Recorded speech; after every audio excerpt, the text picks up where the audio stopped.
Good morning, students. Today we will learn the pancreatic function tests. Next slide.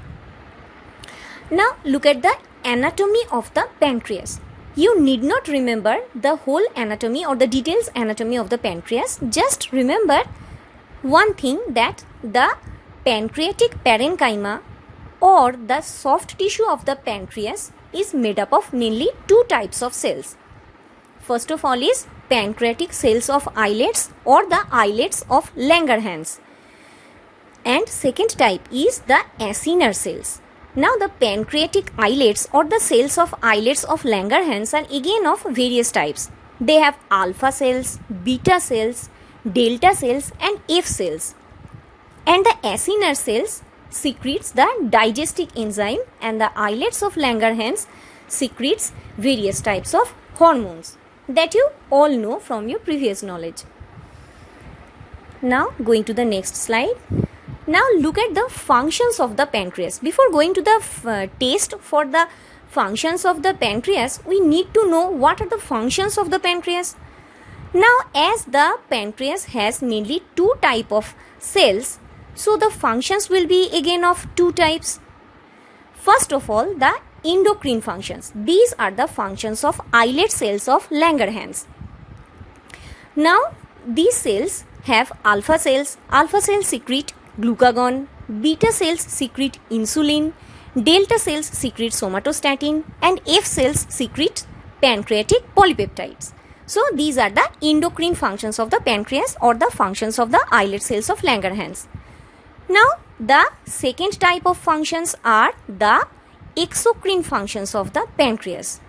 These are the functions of the acinar cells. Acinar cells secrete enzymes for digestion. What are those enzymes for digestion? There are protein digestive enzymes like trypsin, chymotrypsin, carboxypeptidase A, carboxypeptidase B and elastase. For the digestion of carbohydrates, the pancreatic acinar cells secrete pancreatic amylase. And for fat digestion, the pancreatic lipase, cholesterol esterase and phospholipase are secreted by acinar cells of pancreas. So these digestive enzymes are the secretion of these digestive enzymes are the exocrine function of the pancreas. Beside this, with the exocrine functions, pancreas has another property, that it also secretes large quantities of bicarbonate ions that facilitate the food digestion. So the pancreatic functions are of two types: endocrine function, that is the hormone secretion, and the exocrine function, that is the digestion of the food. Clear? Now I am going to the next slide. This is the outline of the pancreatic function test. As the pancreas has two type of functions, exocrine and endocrine, so the functions of pancreas is again of two types: endocrine functions and exocrine functions. Now what are the endocrine functions?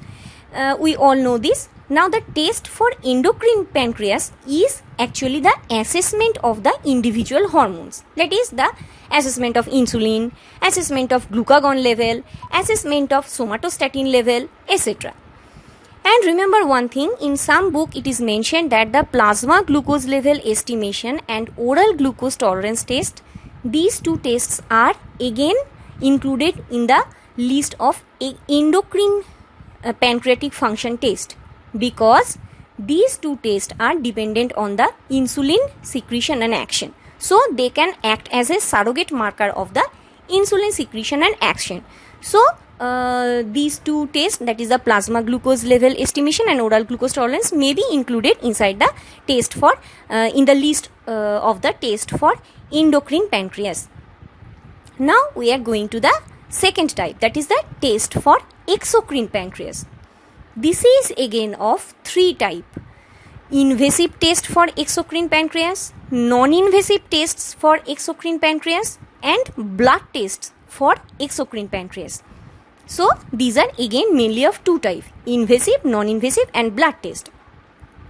Lastly, remember one thing, radiological evaluation or the imaging studies like USG, MRI, CT scan are also needed for the assessment of the pancreatic functions. So these are all the tests for pancreatic functions. Endocrine pancreas, test for exocrine pancreas, and radiological evaluation. Now remember one thing, the clinical signs and symptoms of the pancreatic exocrine deficiency occurs when at least more than 50% of acinar tissues are damaged. More than 50% of acinar tissues are damaged, then the signs and symptoms of pancreatic exocrine deficiency occurs. Even you may find that in some patient, the patients become first symptomatic when more than 90% of acinar tissue does damage. So the pancreas has a huge functional reserve. Next slide. Now we are going to see the utility of the assessment of the functions of pancreas. First utility of pancreatic function test is pancreatitis. This is the inflammation of pancreas. Second important point is chronic diarrhea. Now, why in chronic diarrhea we need to assess the pancreatic functions? Because the pancreas secretes digestive enzymes. When the pancreas is defective, then or any disease of pancreas, then the enzymes digesting the food will not be secreted properly. This leads to the non-digestion of the food materials, and these partially digested food are not absorbed. These excreted through the stool. This leads to chronic diarrhea. So in chronic diarrhea cases, you need to assess the pancreatic function test. Next point is malabsorption and maldigestion. What is malabsorption? That is the absorption is not properly going on. That is the hamperment of the absorption process. And what is maldigestion? This is the hamperment of the digestion process. That is the digestion process is not going properly. This is again of pancreatic defect. Maybe pancreatic defect. When the pancreatic enzymes are not secreted properly, the food will not be digested. This leads to maldigestion. And the not properly digested food or the partially digested food will not be absorbed. This leads to the malabsorption. Now the next point is cystic fibrosis. What is cystic fibrosis? This is again a genetic disease which affects mainly lung and pancreas and also some other organs. Here the pancreatic functions will be defective. For this reason you have to assess the pancreatic functions in cystic fibrosis. Now the next point is primary or secondary pancreatic insufficiency syndromes. Next point is anatomical or morphological disorders of pancreas. What is anatomical or morphological disorders of pancreas? These are the inborn error of pancreas formation. Now the next point is the pancreatic carcinoma. So these are the cases where or the conditions where you need to assess the pancreatic functions. Now going to the next slide. This is the tests for exocrine pancreas. Now we have to look a little bit of details about the tests for exocrine functions of the pancreas. First of all, that is the invasive tests. Now why invasive? Because these tests require GI fluid aspiration by the intubation. Now actually what is done in this process, that after an overnight fasting, stimulus for secretion of pancreas is given. Thereafter a Ryle's tube is inserted into the duodenum of the patient, and the secretion that is secreted by the pancreas is collected, and these GI fluid aspirate are measured. And what are the parameters to be measured? These are the total volume of the pancreatic juice, amount or the concentration of the secreted bicarbonates, and the activities of the pancreatic enzymes. These are assessed from the GI fluid aspirate in the invasive tests. Now this is the principle of the invasive test. Based on this principle, following tests were designed. First of all is Ladd test. This is obsolete now. And the second test, that is secretin stimulation test. You all know that secretin and cholecystokinin are the stimulus for pancreas for secretion of digestive enzymes. So actually what is done here, secretin is injected intravenously and now the GI fluid is collected and this GI fluid aspirate is assessed for the above parameter which I mentioned before. And the second type of test is the secretin cholecystokinin stimulation test. Here in the patient, the IV injections of the secretin and cholecystokinin are given and thereafter the GI aspirate is collected and these are assayed for the above parameters. These are in short about the invasive tests. These are rarely done.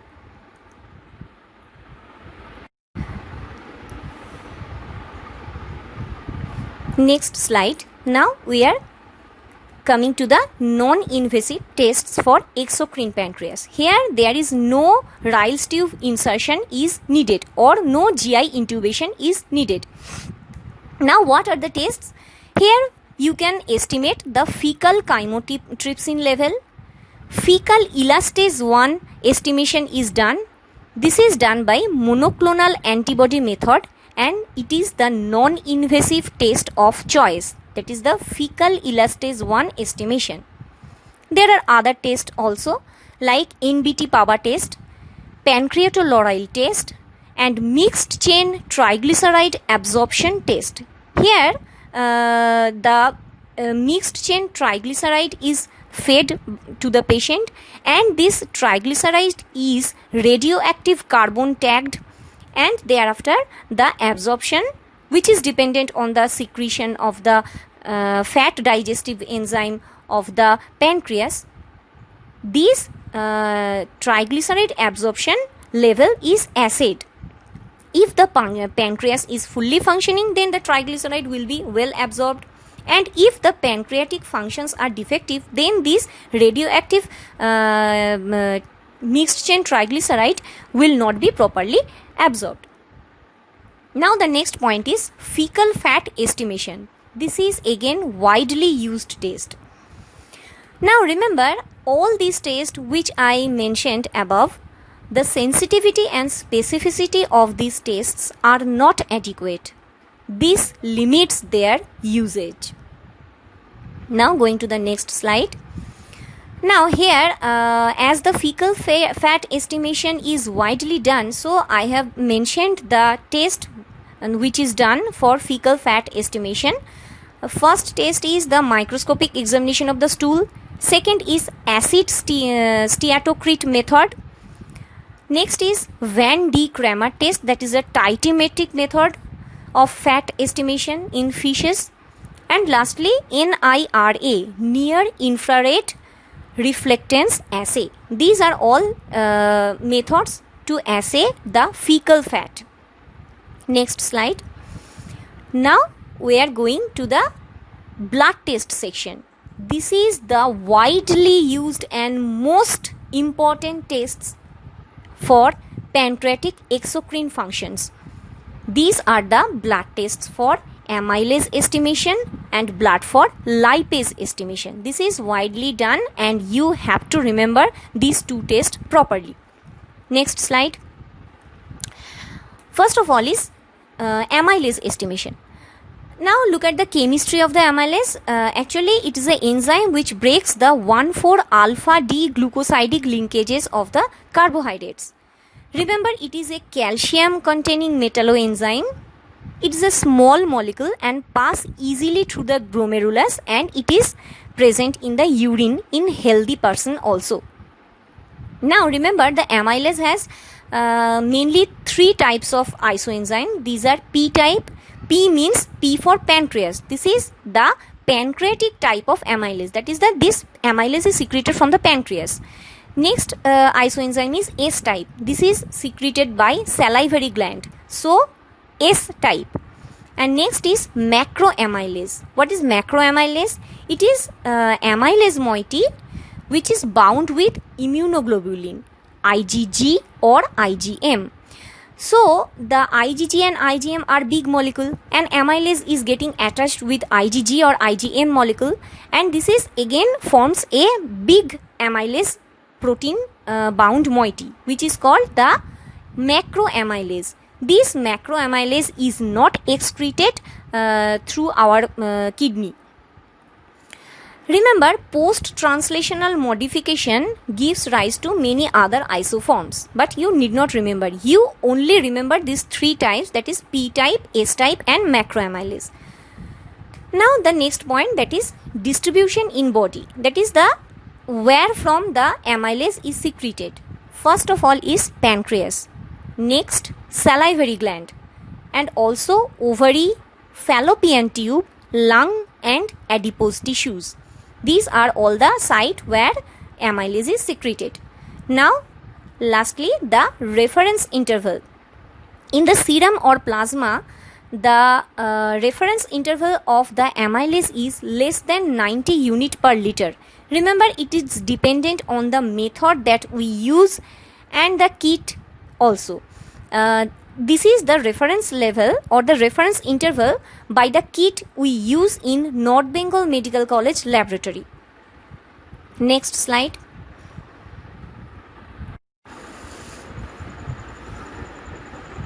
Next slide, that is the method of estimation of the amylase. This is which we use in the North Bengal Medical College, that is the IFCC method at 37 degrees centigrade. IFCC full form is International Federation of Clinical Chemistry. At 37 degrees centigrade, that is the test should be performed at 37 degrees centigrade. This is the physiological temperature of human body. Now the short method of sample collection that you all know, the blood is collected in clotted or heparinized or EDTA vial. This is for the method which we use in North Bengal Medical College laboratory. Here you can collect the blood in clotted or heparinized or EDTA vial. Fasting sample is preferred. Sample is stable at room temperature for 5 days, and if you keep it in 2 to 8 degrees centigrade, it can be stable for 1 week. Serum or plasma both can be used for the test, and the sample should be free from hemolysis, high bilirubin and high triglyceride level. And urine can also be assayed by this method. Now, what is the principle? This is the method which we use in the North Bengal Medical College laboratory. This is the direct substrate method. Here 2-chloro-4-nitrophenol salt is hydrolyzed by the presence of amylase that is present in the patient's sample. So the patient sample is mixed with the reagent which contains the 2-chloro-4-nitrophenol salt, which gives rise to the chloronitrophenol. The amylase hydrolyzes this salt into chloronitrophenol. This rate of the hydrolysis or the rate of the reaction is measured at 405 nanometer wavelength. This is the principle. Next slide. Now, the causes of increased value in blood or plasma. First cause is pancreatic cause, that is the pancreatitis or trauma to the pancreas. Now the better remembrance of the conditions which gives rise to high amylase level in blood, you should look back at the distributions of the pancreas in the of the amylase in the body. That is from where the amylase is secreted. It is secreted from the pancreas, salivary gland, ovary, fallopian tube, lung and adipose tissue. So the diseases of these organs will give rise to the high amylase level. So first of all, the pancreatic causes. The pancreatitis and trauma to pancreas will give rise to high amylase level. Number 2 point, the intra-abdominal causes, that is the intestinal obstruction, perforation of the GI tract due to appendicitis or stomach ulcer, gastritis, duodenitis and peritonitis. In all these conditions, the amylase will be high in the blood. Now the third point is genitourinary causes, that is ruptured tubal ectopic. Now what is ruptured tubal ectopic?